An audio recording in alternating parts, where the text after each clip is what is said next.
हम्म,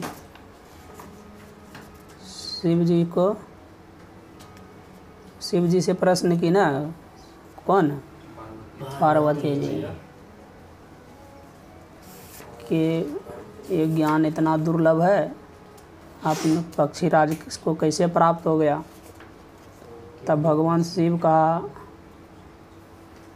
शिव ने कहा कि जब तुम सती शरीर को त्याग दी तब मैं यत्र तत्र भ्रमण करने लगा। और इस पे कई प्रश्न है उसकी, पार्वती जी की। हाँ, पहले क्या ऐसी भक्ति काग ने कैसी पाई? का जिस काग के विषय में प्रशंसा आई है, का ऐसे वो कैसे उसको मिल गई है भक्ति, ये काग बताइए, कृपा कर मुझे बुझा कर कहिए। हे नाथ, इन प्रश्नों के भी उत्तर कहिए। काग भुसुंडी जी के ऐसे भक्त ने काग दे कैसे पाई? पहले तो कहा कि ऐसी भक्ति कैसे पाई, फिर कहा कि वो इतना बड़ा भक्त था, फिर काग शरीर में कैसे चल गया? नहीं, शंका होगी ना। एक तो इतना बड़ा भक्त, पहले तो काग पक्षी है, वो पहले भक्ति कैसे पा लिया?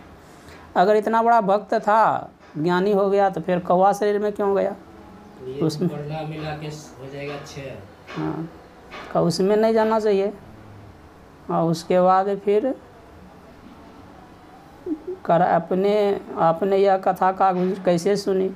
का आप तो महादेव हैं, फिर पक्षी को कागभूषण एक पक्षी है, उनसे आपने एक ऐसा कथा कैसे सुन ली? फिर आगे कहा, गरुड़ ने सब मुनियों को छोड़कर किस कारण काग से कथा सुनी? गरुड़ जी भगवान विष्णु के वाहन हैं, नहीं?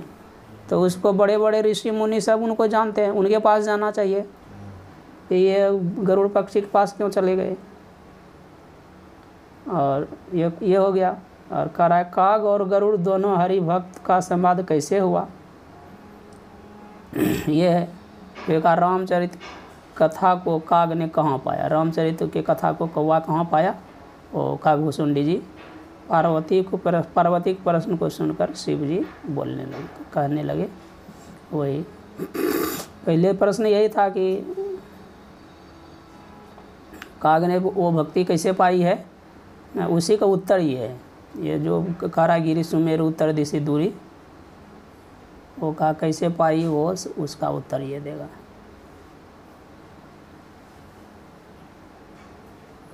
तो बता रहे पहले भूमिका आने की जगह का थी, विश्लेषण करना। अरे उसी में है ना, कहाँ है? उसी में तात्पर्य छिपा हुआ है। का ये इतना श्रेष्ठ भक्ति कैसे पाई, किस उपाय से पाई? तो वो उसमें साधन बताएगा ना, माया पीपर तरुतर ध्यान सुधर रही जाप यज्ञ, ये साधन किया तब वो पाया।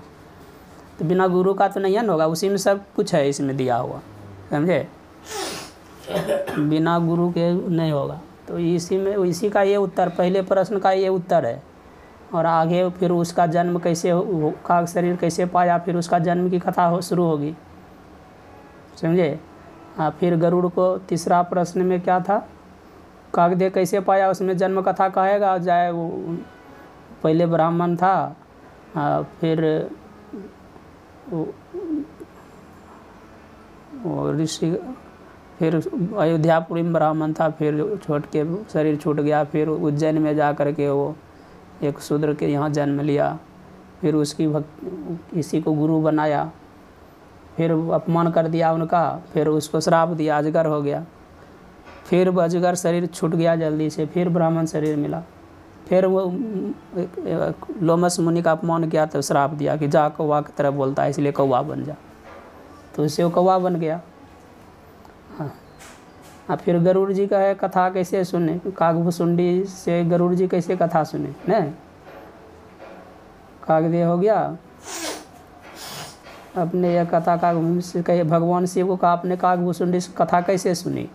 तो इसमें यह भी है कि जब वो दोनों प्रश्न का इसमें समावेश हो जाएगा, समझे? आपने यह कथा कागभूषुंडी से कैसे सुनी?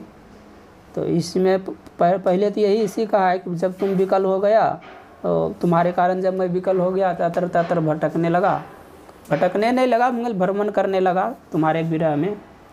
तब घूमते घूमते वहाँ गया, कहाँ नीलशैल एक पर्वत था, उसमें जा कर के काकभुसुंडी के पास ये कथा सुनी। और पहले प्रश्न का भी उत्तर इसी में। अब गरुड़ ने सब मुनि को छोड़ करके, तो वो गरुड़ तो जा करके उस पहले गरुड़ जी गया उसके पास, नारद जी के पास, नारद जी भेज दिया उसको ब्रह्मा जी के पास, ब्रह्मा जी शिव जी के पास भेज दिए, फिर शिव जी भेज दिए पक्षी के पास। पक्षी का खग जाने खग ही की भाषा, खग मतलब पक्षी होता है, तो काकभुसुंडी के पास भेज दिए, क्योंकि उनके पास जा करके उन्होंने श्रवण किया था और उनका संवाद कैसे है तो वो